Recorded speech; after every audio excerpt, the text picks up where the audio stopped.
This graphics card is the best mid-range option right now if you're building a 1440p gaming rig. But let me explain why. Link is in the description if you want to check the product details on Amazon. I've been running the ASUS TUF RTX 4070 Super OC Edition for about 2 months now, mostly in a system with a Ryzen 7 7800X 3D and 32GB of DDR5 RAM. It's been handling everything I throw at it: Cyberpunk 2077 with RT overdrive at 1440p, Alan Wake 2 on Ultra with DLSS balanced, even some light streaming on the side.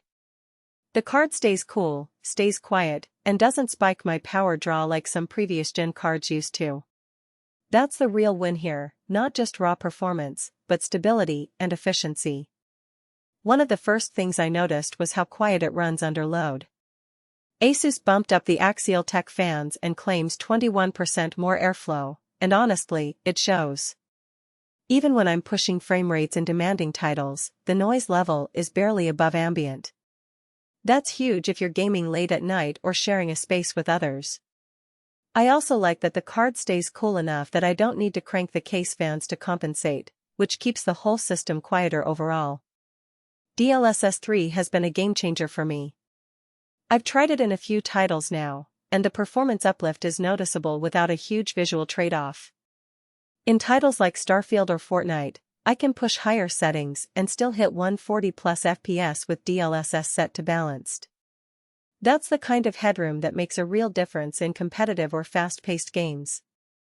The 12GB of GDDR6X is also more than enough for 1440p, even with texture mods or high-res shaders. I haven't run into any memory bottlenecks yet, which is a relief compared to some older mid-range cards that struggled with modern assets. The OC mode is a nice touch if you want a little extra without diving into manual overclocking. It's not a massive jump, maybe 5 to 10% in some games, but it's free performance that's already tested and stable. I've left it on auto for the most part because I don't need to tweak anything, and it's been fine.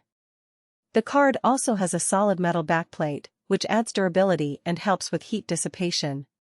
It's not flashy, but it's practical. I've been using it with DisplayPort 1.4a and HDMI 2.1a for my monitors and TV, and the connectivity is solid. The HDMI 2.1 port is great if you're gaming on a newer 4K TV or planning to upgrade soon. I've tested 4K gaming on my TV with some lighter titles, and it handles 120Hz without issues. The DisplayPorts are reliable for high refresh monitors, too. No complaints there. Now, it's not perfect.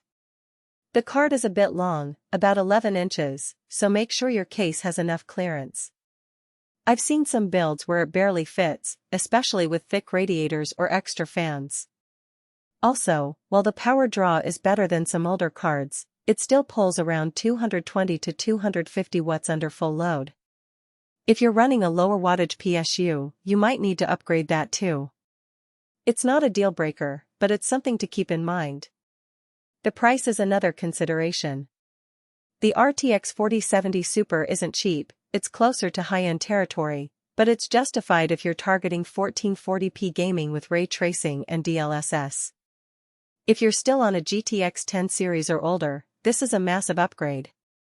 But if you're on a tight budget, there are cheaper options that still perform well at 1080p. Overall, this card delivers exactly what it promises: smooth 1440p performance, solid ray tracing, and a quiet, efficient experience. It's not the absolute fastest out there, but it's the best balance of price, performance, and features for most gamers right now. You'll find the link below if you want to check it out. For most buyers, the real question is not whether ASUS TUF Gaming GeForce RTX 4070 Super OC Edition gaming graphics card, PCIe 4.0, 12GB GDDR6X, DLSS 3, HDMI 2.1a, DisplayPort 1.4a, 3-year warranty sounds impressive on paper, but whether strengths like powered by NVIDIA DLSS 3, ultra-efficient Ada Lovelace Arch, and 4th generation Tensor cores actually make daily use feel easier, more dependable, and more worthwhile after the first few days of excitement wear off.